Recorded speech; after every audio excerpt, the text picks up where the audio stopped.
everyone, long time no see, and welcome back to my video. My name is Fahima and I made video about books, and now I'm going to share about my monthly reading wrap-ups, but it's in 3 months. It's in November, in October, and in September. I have actually made a video about my mid-year reading wrap-up, which I read 40 books on January until June, which averaged at about 6 to 7 books. Then I read just 5 books on July. On the next 3 months, I read 14 books, which it reduced a lot. And the reason was I read romantic books quite a lot and I read pretty fast. And I just want to get out of my comfort zone by challenging myself to read other than romance and do things called life.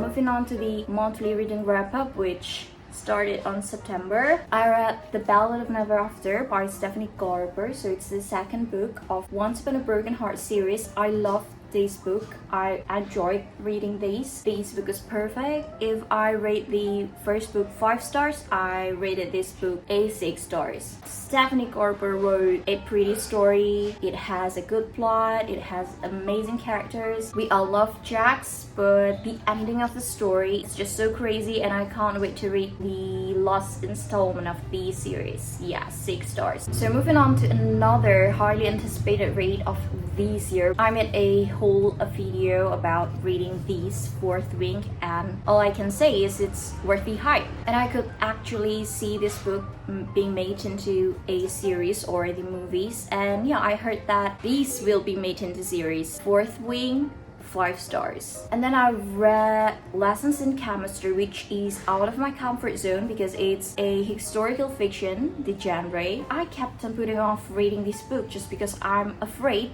of the genre. I'm used to reading the romance books, and all I can say is that's just a ridiculous reason not to read this book, because this book, it's amazing. The setting is in 60s, but it's about strong women. This book was actually now being broadcasted in Apple TV, I guess, played by the one who played Captain Marvel as the main character of this, as Elizabeth Sott. So yeah, a badass played a badass. 5 stars. And then I read a romance book because after reading 2 fantasies and 1 historical fiction, I just craved for some romance. I picked this book up. It's widely loved by everyone, I know it, but not for me. I think this book is too thick, and I really think that the writer should chop off hundreds of books, and I was literally getting bored reading this book. I have to stop reading it and pick up this book again. I'm gonna stop reading it. I think it's between 3 or 4 stars, but I can see why it gets so viral. So yeah. And then I read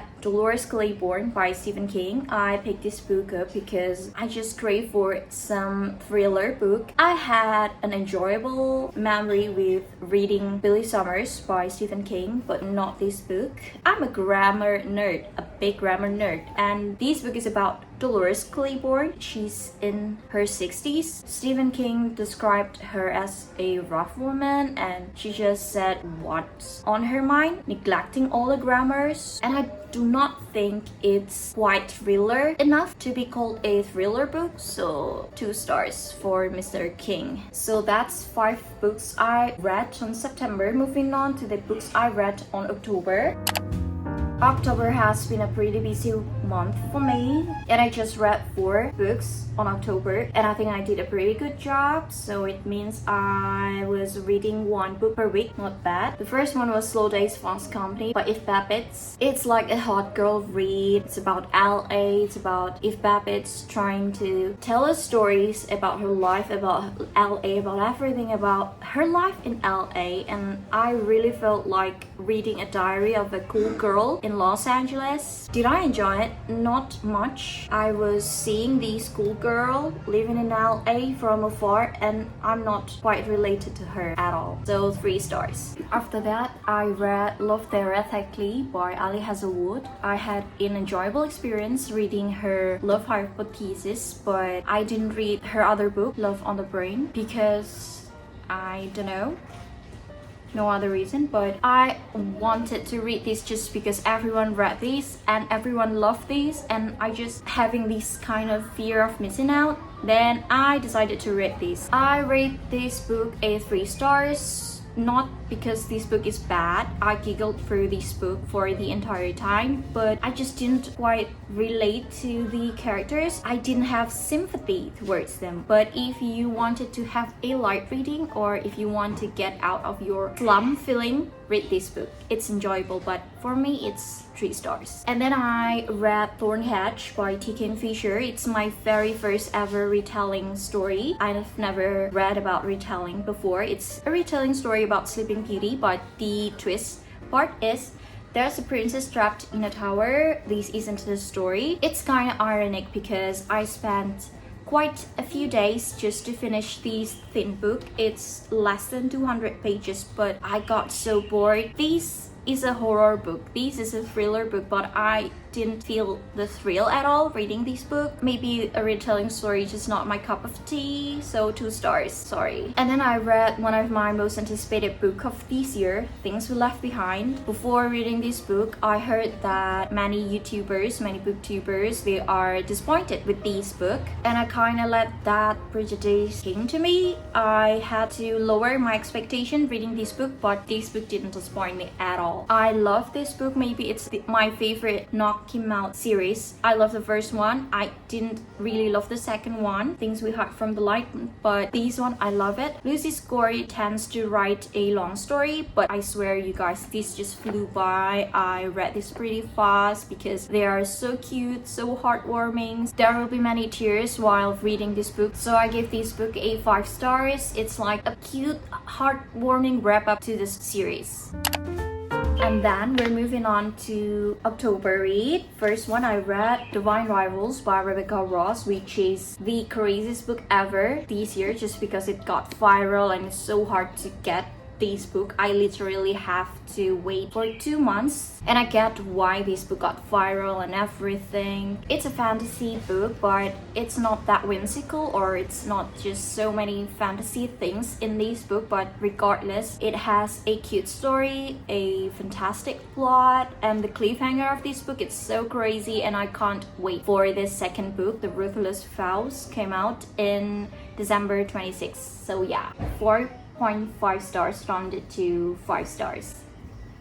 Definitely live up to the hype. And then I finally picked up the 3rd installment of A Good Girl's Guide to Murder, As Good as That. I love how the floppy the book is, and in Goodreads I saw that many people are disappointed with this book. It has the lowest rating out of the series, and I get why, because in the middle of the stories it got something very, very disappointing, if you know what I mean. Then yeah, if only this book was a standalone, I would very much enjoy this, but because it's the 3rd installment of this series, I just got very disappointed with Holly Jackson, how everything ends. But regardless, it's still a good thriller, and yeah, 5 stars. And then I read Happy Hour by Milo V. Granados.